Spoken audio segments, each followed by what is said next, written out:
Pada Minggu 4 Desember 2016, Narumi pergi ke kelas dansa.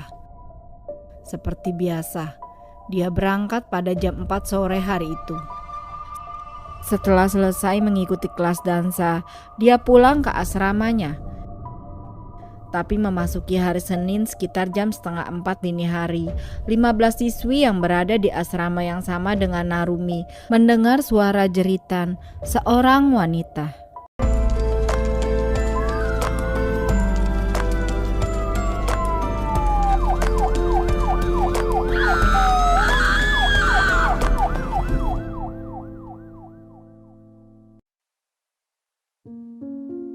Kali ini kita akan ke negara Tokyo, di mana ada seorang wanita cantik yang bernama Narumi Kurosaki. Narumi lahir pada tanggal 23 Juli 1995 di Tokyo, Jepang. Narumi adalah anak pertama dari 3 bersaudara yang tinggal bersama kedua orang tuanya dan 2 adik perempuannya. Narumi adalah seorang siswi yang sangat cerdas, dan dia dibesarkan dari keluarga yang bahagia. Narumi lulus dari Tokyo Metropolitan Kokusai High School pada tahun 2014 dan melanjutkan kuliahnya di University of Tsukuba di kota Tsukuba, Jepang. Di saat inilah ia bertemu seorang pemuda di sebuah pesta yang diadakan di kampusnya.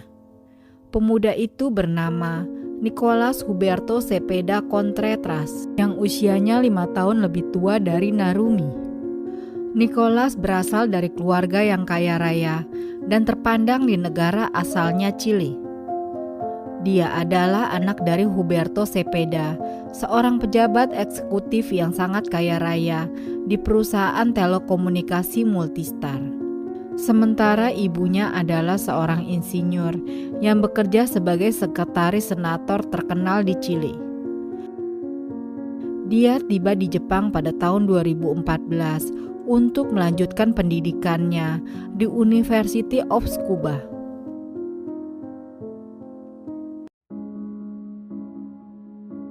Pada bulan Februari tahun 2015, mereka mulai berpacaran. Hubungan mereka berjalan sangat baik, bahkan pada tanggal 6 September hingga tanggal 1 Oktober 2015, Nicholas membawa Narumi ke Chile dan memperkenalkan Narumi pada kedua orang tuanya.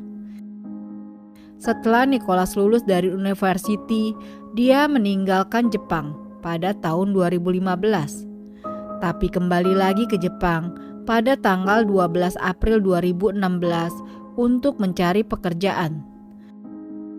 Saat itu dia masih berpacaran dengan Narumi. Sementara Narumi sibuk menata masa depannya. Dia mempersiapkan diri untuk menata perkuliahannya di Prancis. Dia sudah mendaftar di University Francis Conte. Tibalah hari yang dijadwalkan untuk Narumi meninggalkan Jepang dan berangkat ke Prancis. Di sana dia mengambil kelas bahasa Prancis beberapa bulan ke depan untuk memperdalam skillnya. Sebelum bergabung menjadi mahasiswi Fakultas Ekonomi pada bulan Januari tahun 2017. Saat itu Narumi tinggal di lantai 2 asrama siswi yang terletak di lingkungan kampusnya.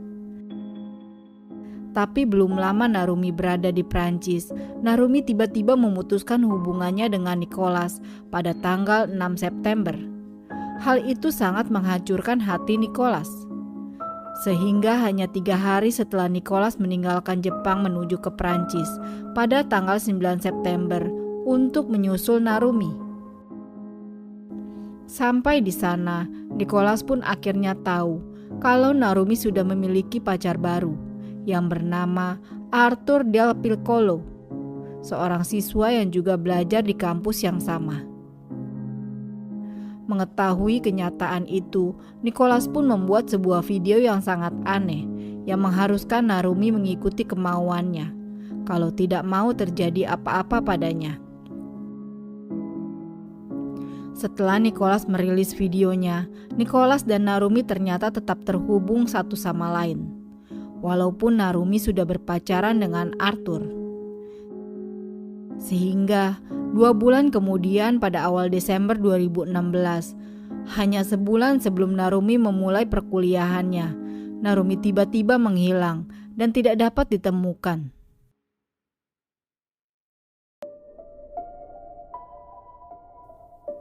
Pada Minggu 4 Desember 2016, Narumi pergi ke kelas dansa. Seperti biasa, dia berangkat pada jam 4 sore hari itu. Setelah selesai mengikuti kelas dansa, dia pulang ke asramanya.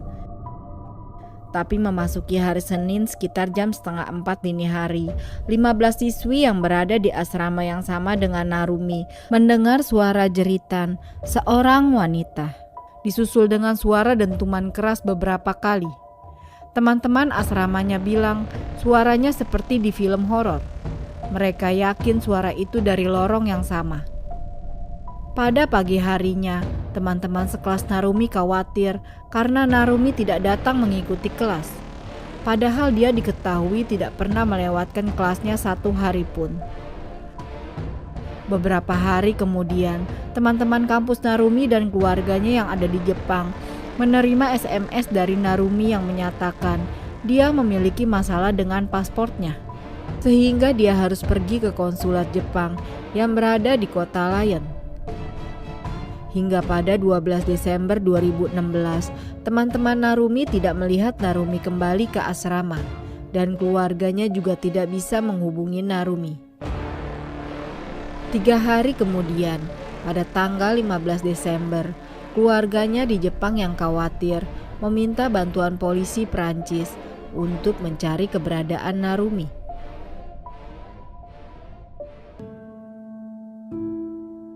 Ketika polisi memasuki rumah asrama Narumi, kamarnya terlihat sangat bersih dan rapi. Teman-teman asrama Narumi bilang pada polisi bahwa itu adalah hal yang sangat aneh kalau Narumi membersihkan kamarnya serapi itu. Teman-temannya bilang Narumi punya kebiasaan tidak membersihkan dan merapikan kamarnya sendiri. Mereka juga melaporkan suara-suara jeritan dan dentuman keras pada dini hari sebelum Narumi benar-benar menghilang. Polisi segera cari tahu keberadaan Narumi dengan memeriksa transaksi rekening banknya. Didapatkan bahwa Narumi pernah membeli tiket kereta 1 kali jalan ke kota Yong pada tanggal 6 Januari atau 2 hari setelah dia terakhir terlihat. Setelah itu, tidak ada lagi transaksi lainnya. Polisi juga melihat penumpang yang berada di gerbong kereta yang sama dengan Narumi. Penumpang itu bilang dalam perjalanan ke Lyon, mereka tidak menemukan adanya seorang wanita asing yang mirip dengan Narumi. Selama perjalanan itu juga, kursi yang seharusnya ditempati Narumi kosong. Orang pertama yang menarik perhatian polisi adalah Arthur, yang diketahui sebagai pacar Narumi. Ketika Arthur diinterogasi, dia malah menunjuk Nicholas sebagai pelakunya. Arthur menggambarkan Nicholas memiliki kecemburuan yang ekstrim dan sifat yang posesif. Dia juga bilang bahwa Nicholas berusaha memisahkannya dengan Narumi.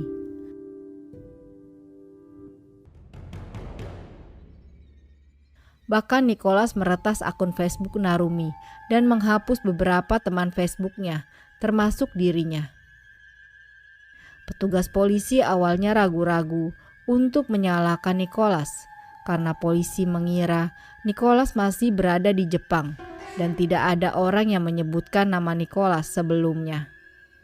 Sehingga nama Nicholas dikesampingkan sebagai terduga pelaku.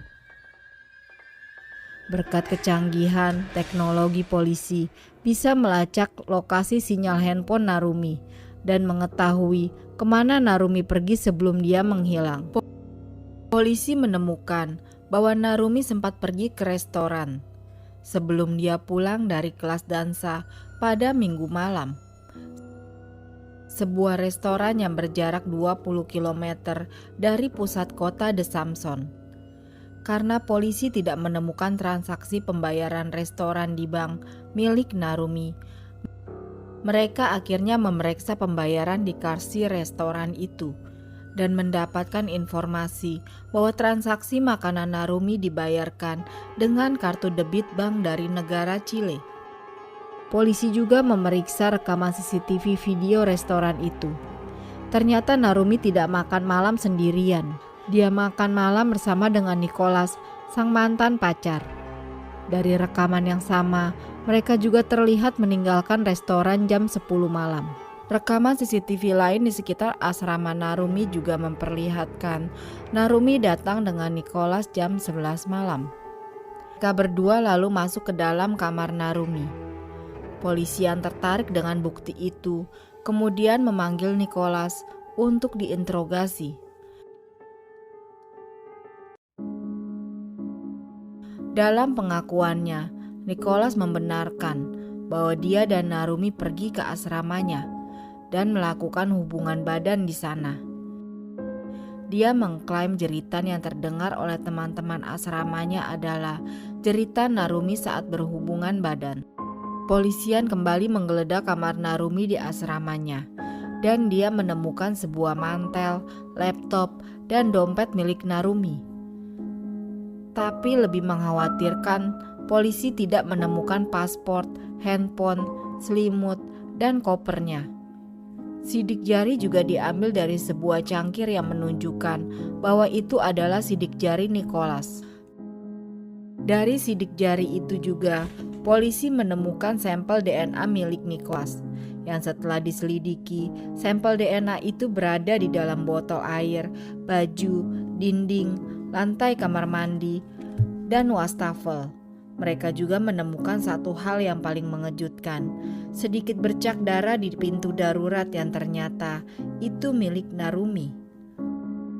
Polisi meyakini bahwa Narumi sudah tewas dan Nicholas melarikan diri, membawa mayat Narumi lewat pintu darurat asrama itu. Setelah bukti-bukti yang kuat ditemukan, polisi mengeluarkan surat penangkapan untuk menangkap Nicholas. Sayangnya, Nicholas sudah melarikan diri dari Prancis. Setelah dilacak, Nicholas pergi ke Spanyol. Namun polisi Interpol yang ditugaskan tidak juga menemukan Nicholas di sana. Mereka hanya menemukan sepupu Nicholas yang bernama Yuan. Yuan menjelaskan pada polisi Barcelona kalau dia sempat menghabiskan 5 hari dengan Nicholas sebelum dia pergi kembali ke Chile. Nicholas juga menjelaskan kedatangannya ke Eropa untuk mengikuti konferensi di Swiss. Polisi tahu bahwa cerita yang disampaikan Nicholas hanyalah sebuah kebohongan. Ternyata Nicholas tidak mengatakan pada sepupunya kalau selama 3 bulan dia tinggal di Prancis dan dia bertemu dengan Narumi. Yuan juga mengungkapkan dia sempat terkejut ketika Nicholas bertanya padanya tentang kematian karena mati lemas.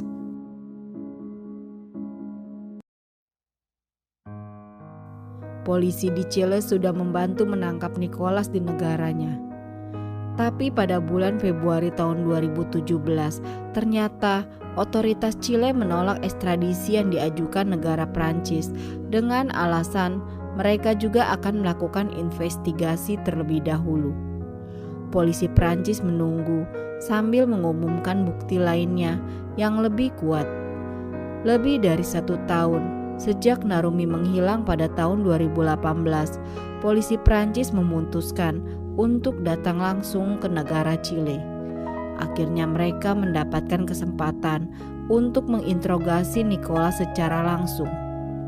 Mungkin kunjungan dan bukti yang dibawa polisi Prancis itulah yang mengguncang sistem peradilan di Chile. Sehingga pada akhir tanggal 18 Mei 2020, otoritas di Chile mengesahkan ekstradisi Nicholas di Prancis. Dan pada tanggal 23 Juli 2020, secara resmi Nicholas diekstradisi dari Chile ke Prancis dan ditahan di rumah tahanan menunggu persidangan perdananya. Persidangan perdananya dimulai pada tanggal 29 Maret 2022 di Prancis. Kementerian Kehakiman Prancis menyebutkan bahwa persidangan Nicholas adalah persidangan yang sangat besar karena mencangkup internasional. Persidangannya dihadiri oleh masing-masing perwakilan negara Prancis, Spanyol, Chile, dan juga Jepang, serta disiarkan untuk negara yang bersangkutan.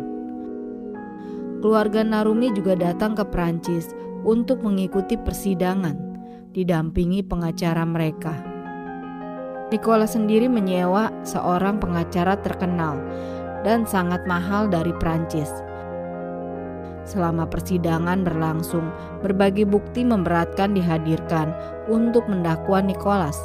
Sebuah rekaman juga dihadirkan untuk memperlihatkan sosok pria mengintip asrama Narumi dari jauh pada tanggal 1 Desember yang diyakini sosok itu adalah Nicolas.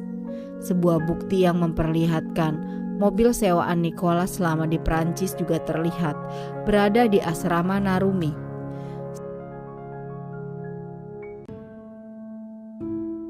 Sebuah postingan Nicolas dari berbagai aplikasi dan media online juga ditampilkan, yang menunjukkan sifat cemburu dan posesif Nicolas. Seorang teman Nicolas juga dihadirkan sebagai saksi yang mengatakan dirinya diminta bantuan untuk mengetik SMS dalam bahasa Jepang oleh Nicolas.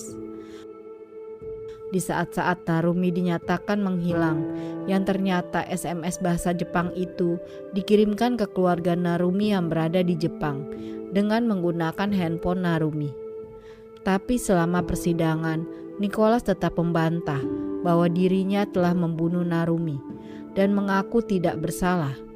Dia juga membantah membuang tubuh Narumi. Seorang saksi bilang dia pernah terlihat di sebuah hutan setelah Narumi menghilang. Tapi setelah dilakukan pencarian mendalam, polisi tidak menemukan adanya tanda-tanda bekas mayat seseorang. Hingga saat persidangan berlangsung, tubuh Narumi tidak pernah ditemukan. Pada tanggal 12 April 2022, Nicolas akhirnya dinyatakan bersalah dan dijatuhi hukuman 28 tahun penjara. Dia akan menjalani hukuman penjara di Perancis selama 15 tahun dan diekstradisi ke Chile untuk menjalani hukuman selama 13 tahun. Tapi vonis itu bukan akhir dari semuanya. Setahun kemudian, pada tanggal 21 Februari 2023 kemarin persidangan kembali diulang karena Nicolas mengajukan banding. Dia sudah mempersiapkan beberapa saksi yang mengklaim mereka melihat Narumi masih hidup setelah dia menghilang.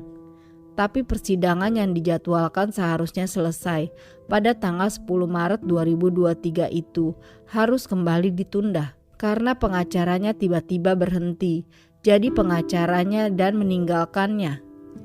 Nicolas pun saat ini belum memiliki pengacara lagi sehingga persidangan ini masih tertunda. Akibat kasus besar yang dilakukan oleh Nicolas, ayah dan ibu Nicolas yang saat ini terpandang di Chile, serta seluruh keluarganya banyak menerima hinaan dan cacian dari penduduk Chile. Reputasi mereka pun rusak karena Nicolas.